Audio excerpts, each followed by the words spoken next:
ওই রসুন পেঁয়াজ টমেটো। আজকে সূর্য কোন দিক থেকে উঠলো রে? এই আলু চুপ থাক। কি রে মামা, তুই কারগড়ায় কি করছিস? উকিল সাহেব, আমি আর পারছি না এই টিকটকারদের জ্বালায়। শৃঙ্খলা বজায় রাখুন।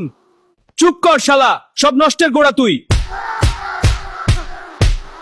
সবাই থামো, এটা কি মাছের বাজার নাকি?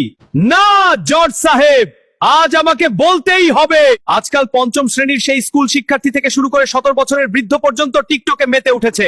কেউ অশ্লীল ভঙ্গিতে সুরসুরি দিচ্ছে ভিউর আশায়, কেউ লিংক ভাইরাল করছে, কেউ আবার কবিতার ছন্দ বলে জাতীয় কবি হয়ে যাচ্ছে। চোখ ও ঘাড়ে সমস্যা দেয়। ভাবো, তুমি কি এভাবে নিজের জীবন নষ্ট করতে চাও? মনে রাখো, বিনোদনই ঠিক আছে, কিন্তু নিজের জীবনকে যেন কেউ ছিনিয়ে নিতে না পারে। কাইলা গ্যাংয়ের সভাপতি ওরে মিস্টার কাইলা।